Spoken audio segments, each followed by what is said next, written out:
After dharana, dhyanam comes. Especially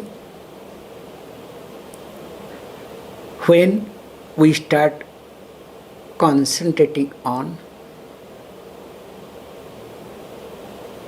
and if we are able to maintain that concentration, the object of concentration and the process of concentration becomes smooth. So that becomes here called dhyāna, what is popularly called as meditation. We have different types of meditation. That's why our book on meditation explains in details. We have different types of definitions on meditation too. It depends upon you as a seeker or as an achiever or as a confused person. Let us say if you are a confused person, you need some solace to bring down, calm down mind, also meditation is there.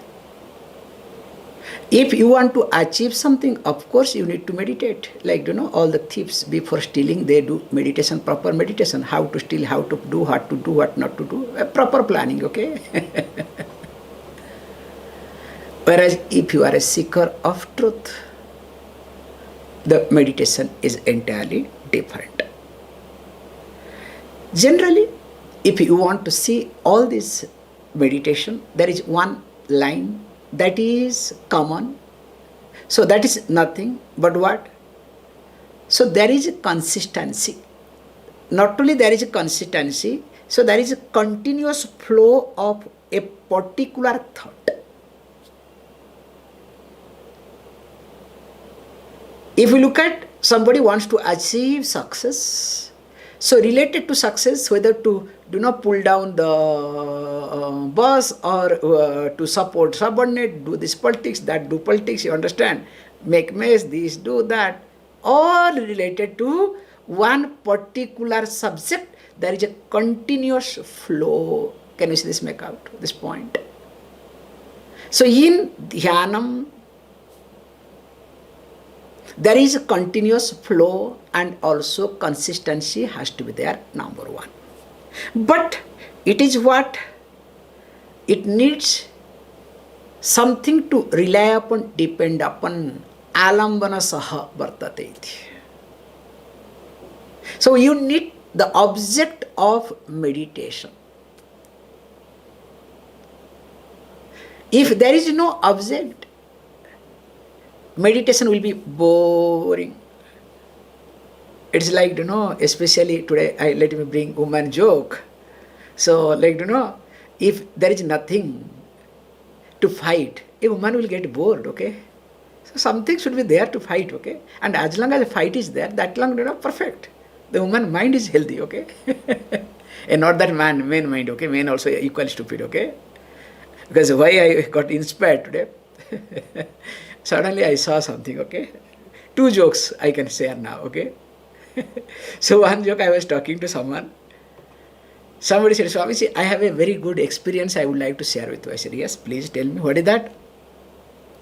Yes, Swami, please imagine. In your house, women are there.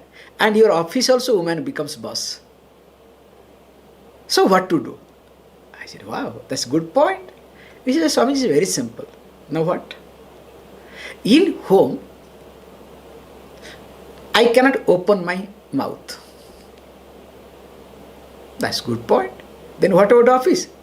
In office, I should not open my mouth. So this is the only difference, okay? I cannot and I should not. I say, wow, that means you are getting matured, okay? Same joke also I was watching, somebody, when, from there it went. What? Census people have come to do this, find out all the details. So I asked a person, man came out, are you married or happy?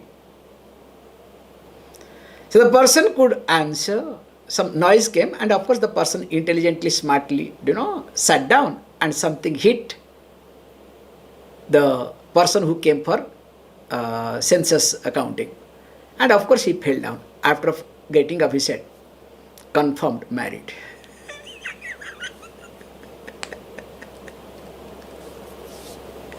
However, here, as you need this dependence mind, please understand, I am not criticizing woman or man. That's why if you are not able to take this sort of things, that means you don't come under Vedanta category, because in the Viveka Chudamani itself we have explained in details. We are not talking about Sharira, woman, womanly Stri Shariram, we are not talking about, we are talking about mind. So here, if you have this dependence in nature, which is generally predominantly available in Stri Shariram, in the physical body of a woman. If the same tendency is there with you, so that means you are perfectly what? A woman in physical body, also in mind. But you are not able to accept it. That's why there is a struggle, there is a fight, there is all competition problem. So that is not healthy at all. However, point is, when you want to live, so you need something to depend upon. That gets extended to meditation. While closing the eyes, so you need to depend upon, including upasana. Saguna Brahma Dhyana with you too. So you visualize. That's why in every puja, including every chanting, there is Dhyanam. Apatalanava Stalanta. It goes to Lord Shiva. Or Sindhuraruna Vigraham Trinanam, Mother.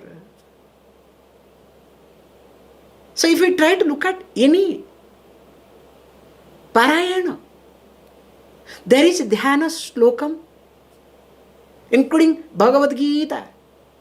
We have this Dhyana Slokam. So this Dhyanam Slokam, which helps a person to dwell upon that aspect of that particular deities, or different aspect of a given deities. That's better word. So the mind starts dwelling upon, depending upon, or following a line. It's like when we start learning alphabets, especially when we start writing alphabets. So what they do? They give us lined paper, so that our hand writing should be straight. And those who do not follow, what happens? Permanently they are stuck with what? Lined paper or no paper, okay? Where they start, where they end, no, God knows. And nowadays a beautiful concept has come, this computer you type, or this notepad, this and that. So whatever you do, you have to train it, that fellow will take to the computer, okay? But when you sign, you know your signature. But nowadays that is also new style, okay? You can do signature so that nobody can copy, including you yourself, okay? However, so permanently depending upon, but we need to follow that so that our line is straight. Even if there is no lined paper, we continue. And Dhyanam is exactly like that. After dharana, this is a process. After managing, after focusing, so what you need to do? So you need to allow them to settle so that there will be no fight. Because in focusing, in dharana, there will be some type of fight. And if your priority is being fixed, please understand, if your priority is already fixed, then what happens? Fighting will be less. That's why in Yoga Chudamani it has been explained very carefully. What it has been explained? If you remember, that a given set of number, I don't want to tell the details, okay? A given set of number of pranayama makes what? Do you remember that? Okay?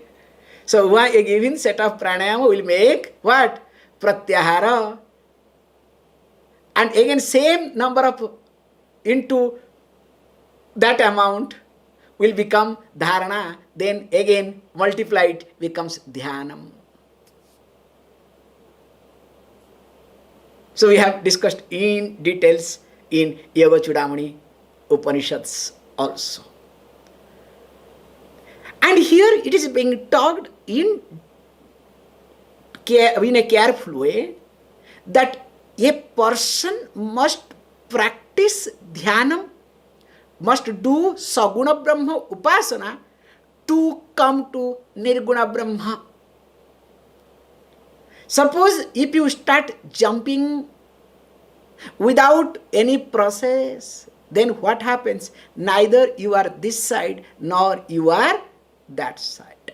And most of the Vedantins do end up in this way. And this is the truth, this is the reality. I would rather say this is the bitter truth. That's why this becomes a vikhyātā. This becomes a secret knowledge. Why secrecy is being maintained? Because if the person is not prepared, is going to only confuse. Whereas if you are prepared, it is a blessing. And why do you know whether you are prepared or not? After listening to still, you continue the way you are. If the confusion continues, if you try to continue, you with your logics, that means what? This is really a vikhyātā, this is secret knowledge. You are not fit eligible. Now, without spending much time, taking away your time, so he says, what he says very carefully, that look, first of all, that you need to look at Brahmaivāsmi sadvṛttyā. So you need vṛtti in mind. So the vṛtti is sad. So when he says sadvṛtti, that means what? That it is a given set of vṛtti is nothing but aham brahma eva asmi iti. I am indeed Brahman. So this vṛtti is called as sadvṛtti. All other vṛttis are called asadvṛtti, because of vikhyātā. And when you have this vṛtti, now what happens? You just what? You don't have any alambanam. So nirālambatayā, independent of everything. You don't depend upon. For example, if you start saying that, look, Shantakaram bhujagasayanam padmanabham suresam. Kabhi suna. Have you ever heard this sort of thing anywhere? Once upon a time, Vishnu Sahasranam, okay? Now I think going on presently Vishnu Sahasranam, if I am right. Okay? Chanting class. So there itself. Shantakaram bhujagasayanam padmanabham suresam viswadharam gagana sadrusam meghavarnam subhangam. So the moment you start chanting, you are supposed to visualize that. Once you start visualizing that, now mind is depending upon different things. And that is how the mind works. And these are the alambanas. These are the stepping stones for you to go next step. Now slowly what happens here? He says, look, I don't need any alambanam because mind is already straightforward. Like as I gave you the example of writing script. That long you should follow lined script as long as your letters are what? Letters are not readable or readable. You know better, okay? Unless you want to become a doctor, okay? So, permanently, don't worry, okay? I don't know, all over the world, nobody can read, okay? So, nowadays, engineers also, nobody can read, okay? Anyway, let us not get into too much. So, here it says, sadvṛttyā. So, you need to here have this aham eva brahma eva. Not that aham brahmasmi, aham brahmasmi, aham brahmasmi, aham brahmasmi. It's not like that, okay? That becomes another alambanam, okay? Here, when you say aham brahmasmi, the teaching works. That's why enough of Shravana only allow you do nididhyāsanam. Whereas if you have not done Shravanam properly, when I say not done Shravanam properly means you are listening to analyze, not to listen to, but to do everything. So that is not Shravanam at all. And when there is no Shravanam, there cannot be nididhyāsanam at all. And this person, he says, look, when starts dwelling upon aham brahmasmi, automatically, okay, I am Brahman. Mind says, no, how is it possible? Hey, look, whatever you say, mind will straight away, whatever you say, not without fighting, whatever you say, hey, look, that is false. Who is talking all these things? Whatever habitual thinking or the experiential thought comes in, now is negated without a second by the mananam, and that has already taken care, or mananam has taken care of your subconscious mind. So the subconscious mind never pops up. And if subconscious mind popping up, taking over you, so that means a lot of complications. That is not today talk, okay? Now, he says, look, because of this, now the person is able to dwell upon, also can see, yes, this is my experiential truth, this is the truth reality. I don't fight. It is exactly like mother and child, not father and child, okay? There is a difference between mother and child, father and child. Mother and child, when I say, when child makes noise, mother can tolerate without getting disturbed. The child is crying, mother will be least bothered, because mother knows which crying is what. Whether this is for attention, or whether this is for food, or whether this is for this, that, mother knows everything, okay? Whereas what happens to father, you know better. All the fathers, they know better, okay? How to spoil the child, let us go for a walk, okay? And child knows also. And mother will, wife will start shouting, don't spoil. But what? Father, ego. So coming back. So mother is not affected with the sound of or noise of the child. How the mother accommodates. It's a very nice observation. You can observe this. How the mother accommodates, whereas father is not able to. Same thing happens in dhyana. You accommodate. When you start accommodating, that you do not fight, then only after this, alambanam, then you go to nirālambatayā. And he says, look, this is well known as what? That vikhyātā.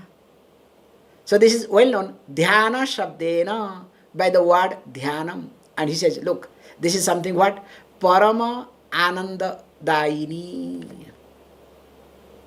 So it gives paramānanda, not ordinary happiness, but it gives, we call as giver of ultimate happiness. Why it is ultimate happiness? Because it gives the happiness that is not created. If it is a created happiness, that becomes what? Limited happiness. So here, being with the silence, not creating silence. Like we say, this is the difference between this, allopathy and Ayurveda. In Ayurveda, when we say the treatment, swasthya, what is swasthya? Health. It's a very nice concept in Ayurveda. That means what? It is called abiding sosmin tishtatiti, abiding one's own self called swastha, and that tasya bhava, the abstract sense is called healthy. As long as you are able to abide within yourself, you are a healthy person, maintaining that status. So when you are not able to abide within yourself, you are unhealthy. So why you are not able to abide within yourself? So they will say, in short, this kapha, vata, pitta is imbalanced. You are perfect. You don't have any problem. But in the body, kapha, vata, pitta is imbalanced. Then they will give you medicine. They will make sure that your kapha, vata and pitta is being balanced. So they don't remove anything. You understand? So they balance. Once it is being balanced, what happens? You are a healthy person because already you are healthy. You are imbalanced. You are not unhealthy. Whereas in allopathy, what? I am a diseased person. So we need to remove this. We need to remove that. Okay, God knows what you add. Okay, that's another story altogether. It's an amazing concept to look at. However, here he says, look, if this is the case, now this paramānanda dāyinī, so this gives anandam that is limitless. Continuing, so that we'll see samādhi. Nirvikāratayā vṛttyā brahmākāratayā punaḥ Vṛtti vismaraṇaṁ samyak samādhir jñāna sañjñakaḥ.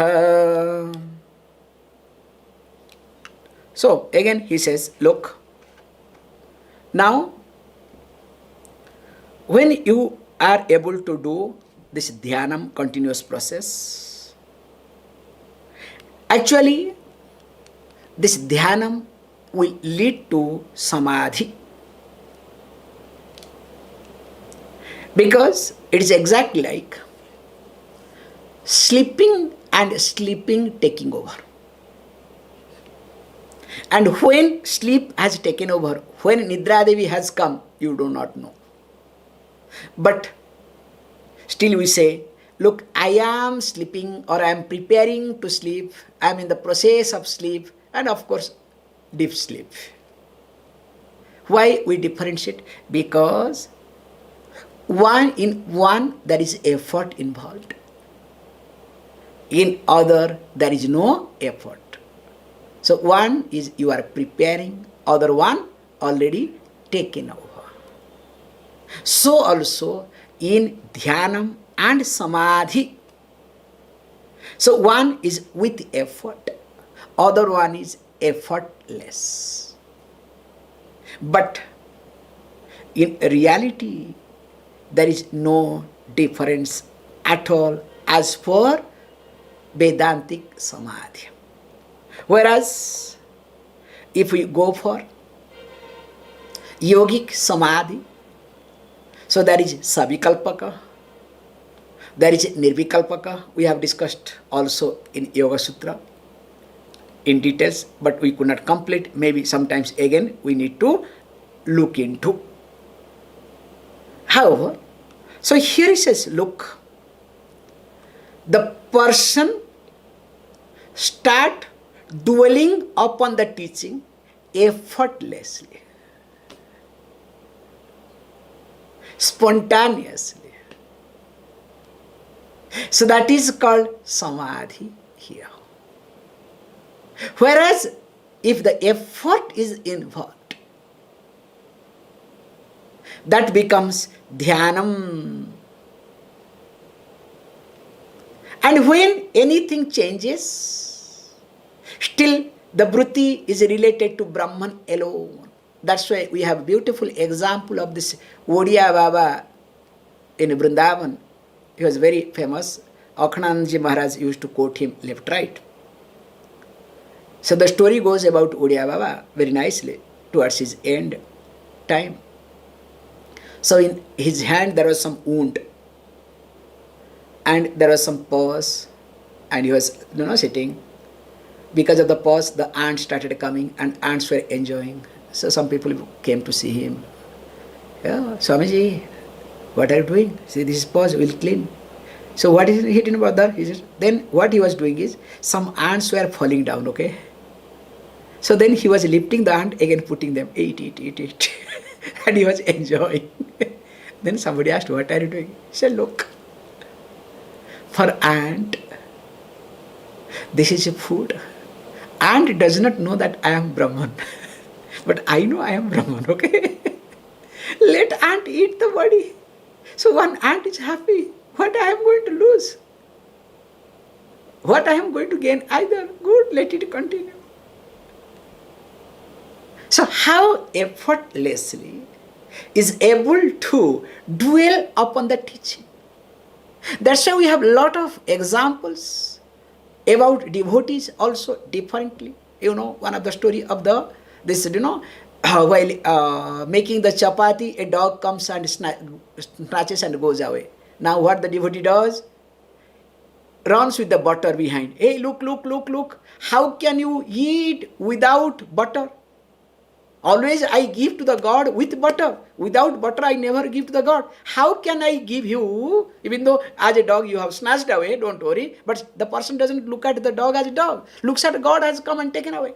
And this person runs behind the dog with the butter. Look, I will put the butter and then you can have it.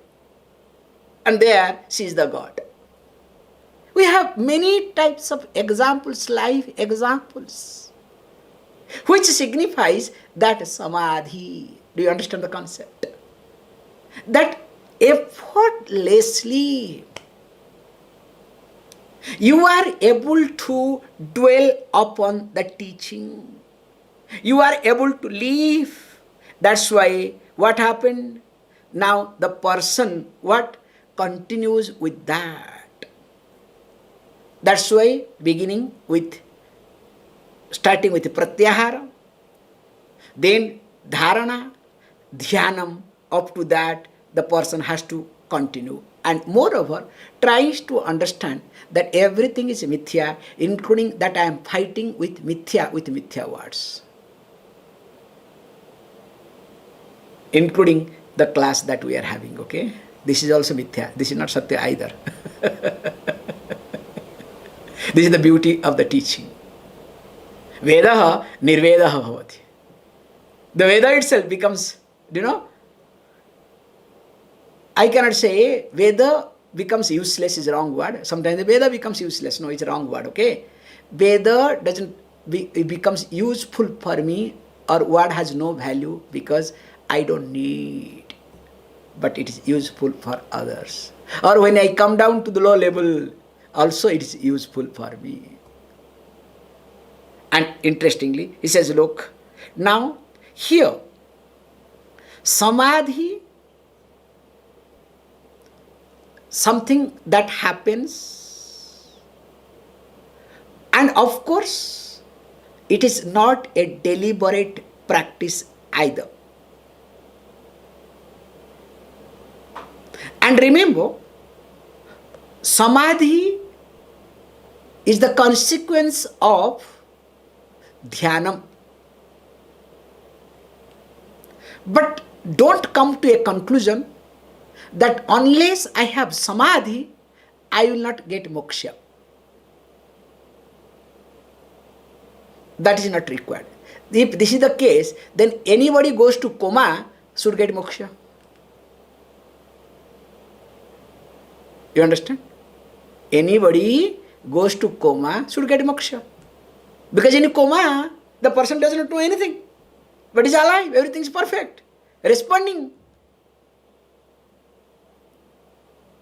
So, we have to be very clear that Shravanam, Mananam, Nitidhyasanam is the means for moksha, mainly Shravanam, because Shravanam is not complete. So, in order to make complete Shravanam, we need Mananam and Nitidhyasanam.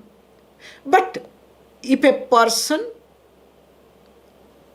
is in the process of Shravanam, Mananam and Nitidhyasanam, whether you like it or not, Samadhi will happen, it will take over. But it does not mean that we have to strive for Samadhi. That's why you have to understand what? This Vedantic Samadhi is called Jñāna Samadhi. Not we are looking for Yoga Samadhi. In Yoga Samadhi, proof. There is a struggle. Whereas in Jnana Samadhi, absolutely no problem. So now let us look at with this the verse so that becomes easier. Nirvikāratayā vṛttyā.